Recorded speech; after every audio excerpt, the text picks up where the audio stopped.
संपूर्ण अमरावती जिल्ह्यात जे आहे ते हेल्मेट सक्ती करण्यात आलेली आहे। याच विषयी अधिक बोलण्यासाठी आपल्यासोबत शिवसेना उद्धव बाळासाहेब ठाकरे गटाचे अमरावती विधानसभा समन्वयक शुभम जौंदाळे दादा, संपूर्ण अमरावती जिल्ह्यात व शहरात हेल्मेट सक्ती करण्यात आलेली आहे, तुम्ही कसं पाहता याच्याकडे?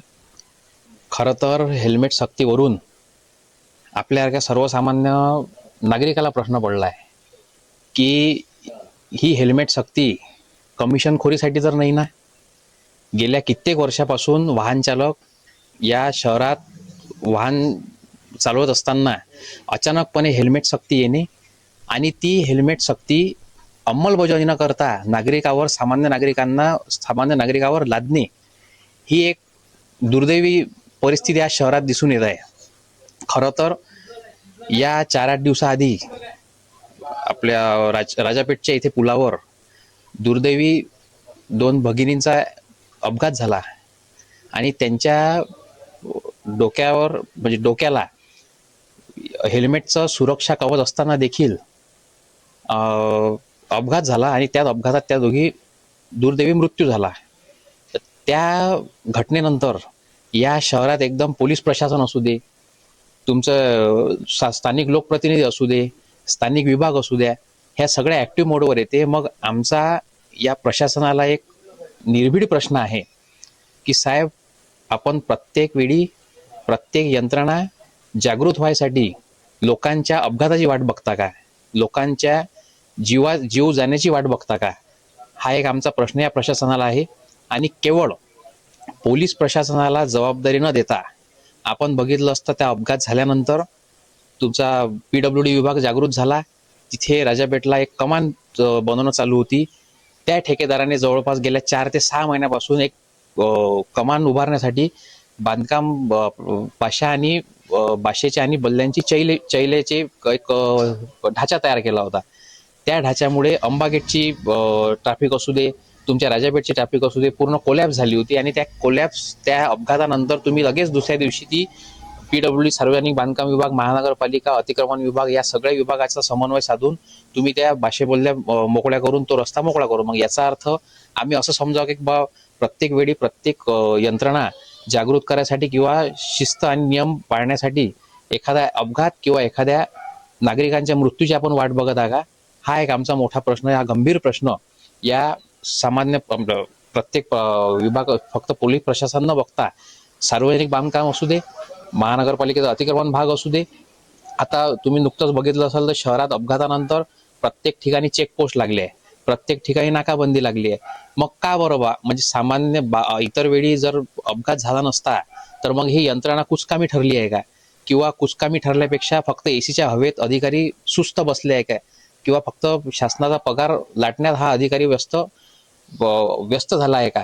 असा आमचा या प्रशासनाला प्रश्न आहे। आणि आपल्या माध्यमातून या प्रशासनाला हेच सांगू इच्छितो की केवळ आणि केवळ शासनाचा फुकटचा पगार घेतल्यापेक्षा जी जबाबदारी आपल्याला स्थानिकांची किंवा स्थानिक नागरिकांच्या सोयीसुविधेची किंवा त्यांच्या रक्षणाची जबाबदारी आपल्यावर दिली आहे, ती जर व्यवस्थित पार पाडली तर असा अनुचित प्रकार किंवा असा अनुचित अपघात आपल्या निष्काळजीपणे होणार नाही, एवढी आपण दखल घ्यावं।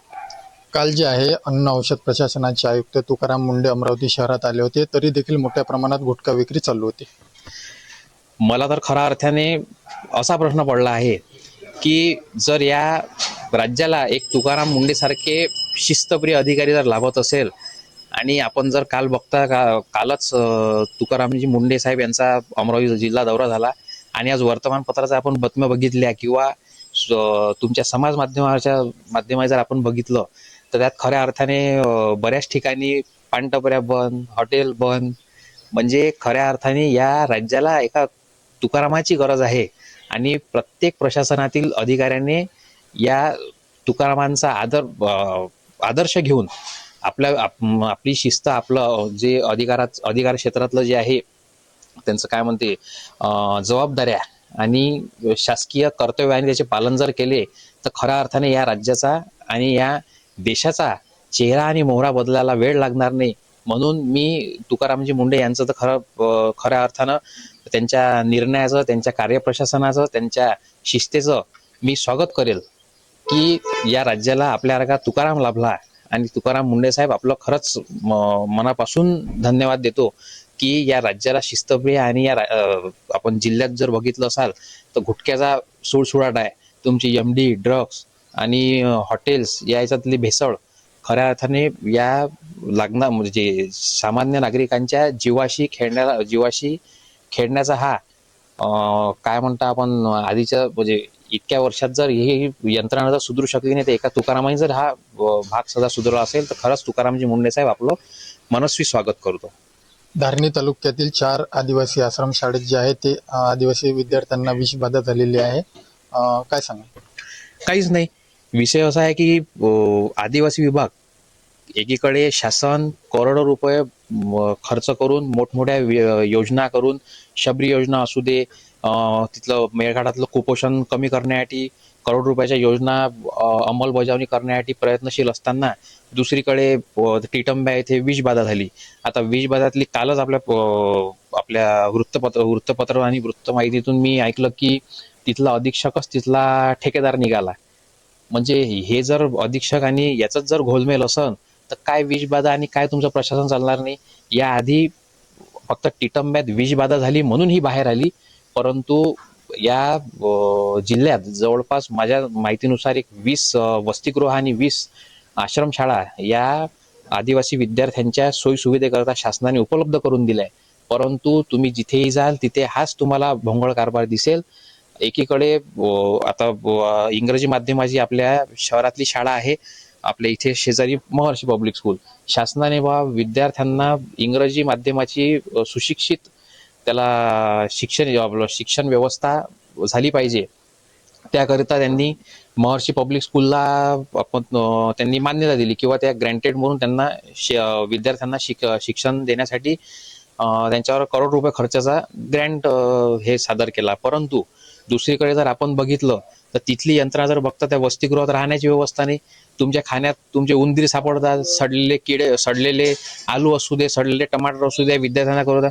खऱ्या अर्थानं मला असं वाटतं या 4 महिन्याआधी आम्ही त्याचीच म्हणजे 2022ला त्याची जी ही होती ग्रँट होती ती शासनाने रद्द केली होती. परंतु पुन्हा अजून काहीतरी लागेबांधे असेल किंवा त्या विभागाशी एकदम हे म्हणजे चांगली त्या शिक्षण संस्थेची जवळीक असेल म्हणून त्यांना पुन्हा आणखी ग्रँट देण्यात आली, त्यांना मान्यता देण्यात आली.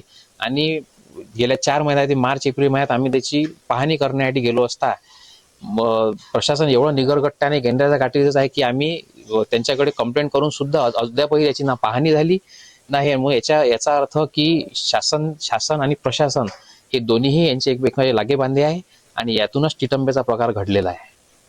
अमरावती शहरात जे आहे ते सध्या मोठ्या प्रमाणात चोरी, मर्डर, बलात्कार असतील या घटना मोठ्या प्रमाणात वाढत चाललेल्या आहे. कसं पाहता तुम्ही याच्याकडे? खऱ्या अर्थाने याचा नाकर्तेपणा आपण पोलीस प्रशासनाला देऊ शकतो. म्हणजे शहरातील पोलीस प्रशासनाची एक यंत्रणा बघता की आता चोरी असू दे, मर्डर असू दे, म्हणजे शहरातील गुन्हेगारी प्रवृत्तीचे हे प्रकरण असू दे, यावर पोलिसांचा आणि पोलीस प्रशासनाचा अंकुश कुठेही दिसून येत नाही. अवैध धंद्याचा तुम्ही विचार घेता बघता शहरात रोज बघू द्या तुम्ही, चक्रीचा असू दे, तुमचा जुवा मटका, एमडी असू दे, अशा अवैध धंद्यांना खतपाणी घालण्याचं काम पोलीस प्रशासन करत आहे का? किंवा इतर प्रकरणं सोडता किंवा इतर प्रकारांवर अंकुश ठेवता? या प्रकरणाला आपला पोलीस प्रशासनाचा केवळ म्हणजे त्याला काय म्हणते पाठिंबा तर नाही आहे असा प्रश्न या सर्वसामान्य जनतेला, अमरावती जिल्ह्यातील सर्वसामान्य जनतेला